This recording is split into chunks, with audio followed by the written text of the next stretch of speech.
Rodríguez Villafañe, ¿qué tal? Buenos días, aquí Jimena y Ezequiel, le agradecemos la deferencia de esperarnos. ¿Cómo le va? El gusto de escucharla, me ha aprendido mucho de Diego realmente, la verdad que faltó un cierre, ¿no? Después de lo de Thor y Kogan, de decir que en realidad nos están metiendo el perro, ¿no? Realmente nos están metiendo el perro. Literal. Sí, el vivo, en este caso. Humor popular cordobés, pero es cierto. Es cierto. Estamos acostumbrados al humor popular acá de, humor de nuestros compañeros. ¿Cómo? Estamos acostumbrados al humor cordobés acá de nuestros compañeros, decía. Bueno, ahora yo creo que a veces hay que ponerle esto, y el humor popular tiene mucho de cierto. Usted sabe que los dichos enseñan mucho y tienen su razón de ser, ¿no? Y una forma de hacer crítica también. Porque es cierto, porque fíjate que una de las cosas para analizar que Milei no trabaja y lo disimulan es que él viene y dice que hay que destruir el Estado. Todavía no ha dicho que en realidad está destruyendo la nación, que es algo más que el Estado. Porque la nación tiene territorio, población y gobierno. Son tres requisitos esenciales para que haya una nación. El territorio lo está regalando, el gobierno lo maneja como lo gobierna, pero en realidad se olvida que la población es la esencia de un Estado. Que lo primero que tenemos que defender es la población. Porque acá, ¿qué sentido tiene tener litio, tener vaca muerta, tener ríos, tener naturaleza, si está el servicio de pagar deudas externas ilícitas, usurarias, y va en contra de su propia población? Acá, por un lado, te hacen un doble discurso, te están diciendo que están defendiendo valores fundamentales, pero están dejando 1 millón de niños sin poder cenar, personas ancianas que no se le dan los medicamentos como corresponden, alimentos que se vencen y no se distribuyen. Pero yendo a la pregunta tuya, que es muy interesante, acá tenemos que aprender a ver el plan que hay detrás de esto, porque por más que uno podría decir muchas cosas de este hombre que consulta con los perros, ¿cierto? Él en realidad no es el que decide de un plan que hay detrás de esto. ¿Cuál es el plan? La primera parte, como fuera una torta de hojaldre, la estamos viendo claramente. Pero hay una segunda y tercera que se está gestando y también aparece. ¿Cuál es la segunda central? Nuestro pueblo, digamos, con todos los más menos que tenemos como país, en realidad ha tenido la capacidad de tener permeabilidad social a través de una educación pública, gratuita y de calidad. En general, la mayoría de nosotros no nacimos en cuna de oro y alimentados a jalea real, pero somos lo que somos gracias a la educación. Y a su vez, si nosotros atacamos la educación, que es la esencia de la formación, que no es la información, son dos cosas distintas. O sea, a lo mejor en un tutorial de internet podemos saber las tablas mucho más fácil o más divertidamente, pero no es lo mismo hacerlo en una escuela, y ya voy a explicar eso. Y también el acceso a la información. Acá nosotros vemos que a los medios comunitarios alternativos se los están liquidando, a los medios públicos, Radio Nacional, radio de la televisión pública, TELAM, en Córdoba los servicios de radio y televisión de la Universidad Nacional de Córdoba se lo están liquidando, porque acá es lo que se busca, un pueblo no formado, desinformado, y la tercera etapa, que se está dando algo que en su momento fue una novela, digamos, de ficción, pero ahora puede ser real, manejar a las personas a través de Internet.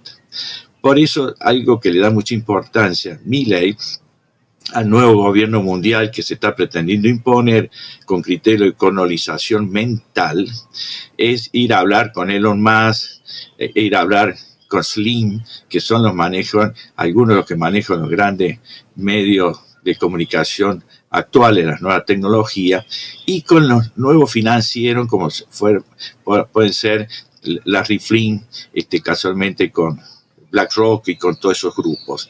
Y acá, ¿cómo se está presentando? Fíjate que acá viene una tendencia que ya se inauguró con Macri, pero ahora no es inocente que Alejandro Finocchiaro, que fue el ministro de Educación de Milei, fue el que presentó el proyecto que tiene media sanción en diputado, por el cual se declara a la educación un servicio esencial y casualmente el objetivo es morigerar los efectos de las protestas docentes. Y acá vienen varias cosas que hay que analizar dentro de un planteo verdaderamente hipócrita. Digo hipócrita porque la misma Libertad Avanza, que se rasca la vestidura respecto de que los chicos no tienen clase, acá el hijo del mentor de Milei, Venegas Lynch, el hijo que casualmente que es Alberto Venegas Lynch, él supo decir que en realidad, ¿por qué vamos a hacer obligatoria la enseñanza si un chico puede ayudar en el taller o en el campo a su padre en vez de ir a la escuela? Claro. O sea, violando derechos de menores, pacto internacional, el derecho a acceder a la escuela. O sea, mientras un diputado de ellos que no hace falta la enseñanza obligatoria, pero por otro lado dice que los docentes tienen que ir a trabajar bajo determinadas condiciones. Acuérdense también cuando María Eugenia Vidal, que fue gobernador de la provincia de Buenos Aires, dijo que era inequitativo y un gasto que no tenía sentido en universidades cuando los pobres nunca llegaban a la universidad. Sí. O sea, ellos ya daban por cierto que había sectores estigmatizados que no podían llegar nunca a la universidad. Y esto, fíjate, está anudado con el primer ley base. Recuerda que el proyecto de ley base al principio tenía 600 artículos, ese después no salió. Pero ahí ya preveían que un chico de 9 años podía optar por no ir a la escuela. Sí. Una lectura así muy rápida podrían decir, bueno, qué bien, ahorren transporte, ahorren merienda. Hacer educación en casa. Exacto, por eso era terrible. Primero porque no hay educación en casa. Internet puede salvar situaciones como fue la pandemia, pero la educación es algo más que una imagen, que alguien que habla ahí, que no te ve la cara, no sabe si ese día estaba enfermo, si viniste bien, si estabas contento. El acto humano de educación es central. Ese recuerdo que uno tiene de esa maestra que te decía, el aula buenos es días, irreemplazable. Lo que pasa dentro del aula es irreemplazable. Casualmente, pero te sumo a esto, que es la constructora de la patria, de la nacionalidad. Porque la escuela no solamente informa, o sea, uno no va a la escuela solamente a aprender a sumar, a restar y a escribir. Ahí es la primera experiencia de comunidad. Ese chico que está en la casa con su mamá, con sus hermanos, empieza a ver que la comunidad es algo más rico, en donde encuentra compañeros y compañeras con las cuales coincide, con los cuales no coincide. ¿Y cuál es el objetivo de...? Aprende que Disculpe, Villafani, que le interrumpo. ¿Cuál es el objetivo de los Finocchiaro o de los Milei entonces con estos proyectos? Bueno, casualmente, preparar para poder colonizar desde Internet. Si yo no voy a la escuela, no solamente no tengo experiencia de una democracia plural, porque eso se ejercita, sino tampoco no genero ritos. Fíjense qué es lo que es el tema ritos. Ritos son lo que anuda la historia común y la nacionalidad. Cualquiera de ustedes va a la escuela, de sus hijos, en el caso mío de mis nietos, y ve izar la bandera y cantar Aurora. Pero yo también lo vivía eso, también festejé el 25 de mayo, también festejé el 9 de julio, también canté el himno. Estas son historias comunes que generan la nacionalidad. En este momento, casualmente, y no quiero hacer muy largo, pero podríamos hablarlo, nosotros primero nos están sacando del territorio. Nosotros somos tiempo y espacio. Pero ¿qué importancia tiene el espacio?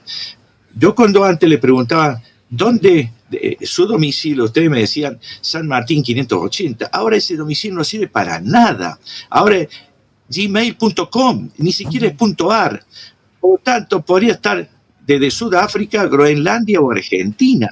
Dejamos de referenciarnos con el suelo, que es el presupuesto de la comunidad pequeña, de la comunidad intermedia, o sea, municipal, provincial y nacional.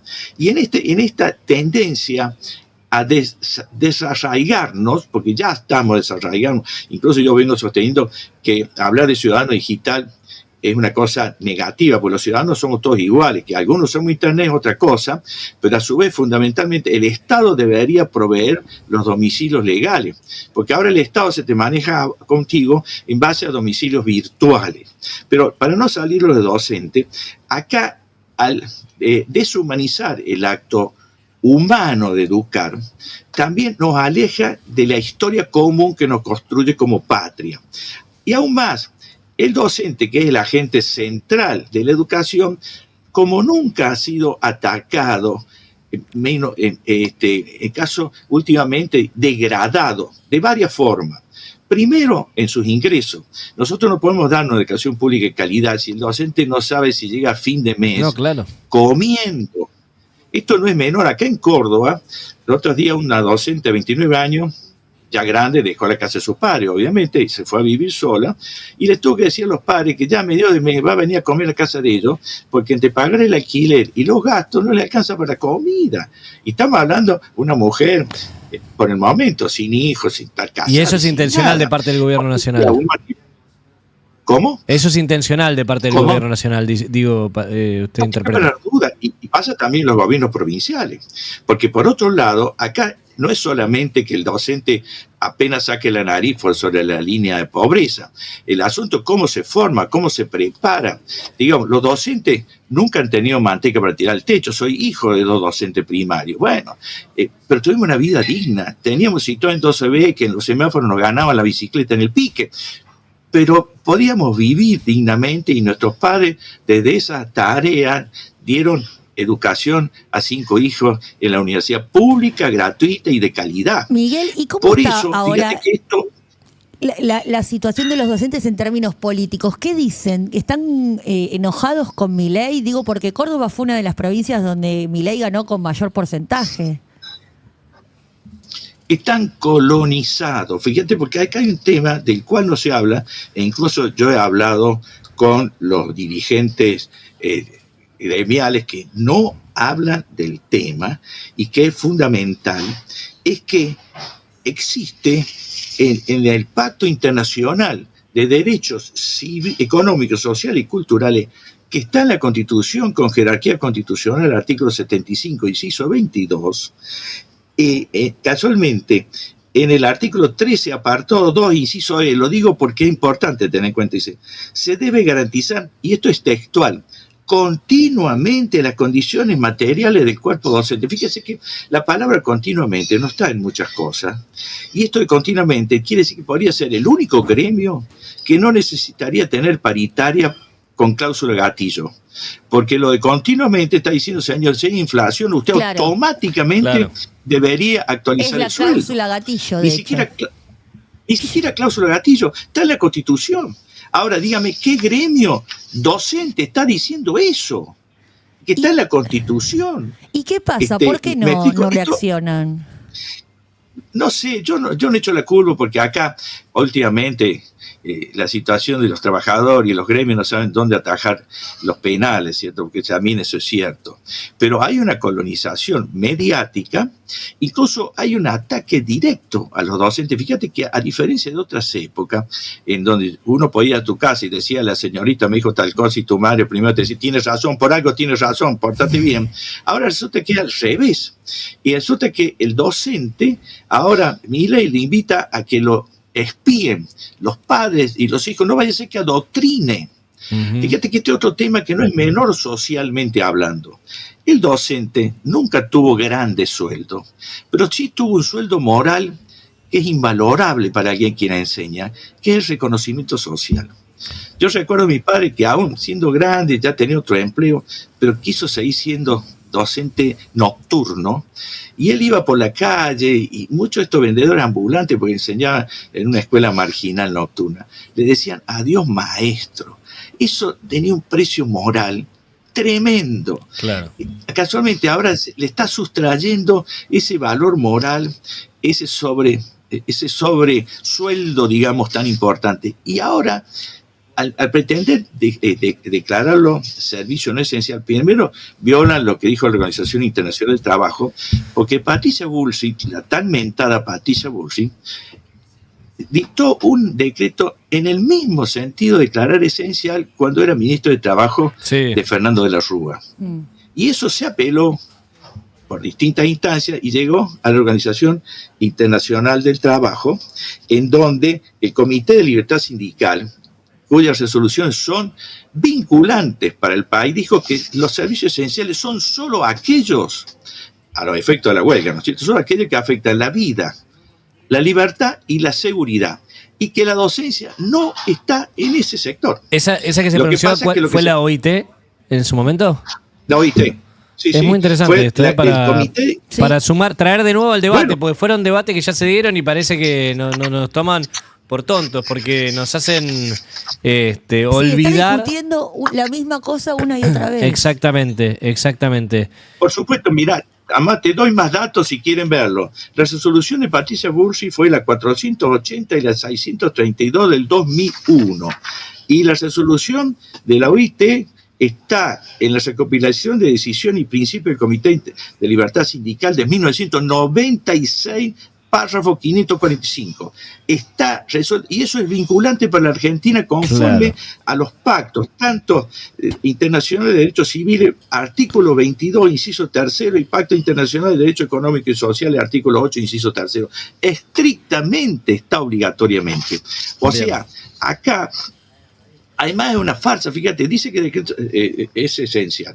Los primeros 3 días, dice la actual regulación, si se hace pacta, tiene que haber el 30% de docentes garantizados.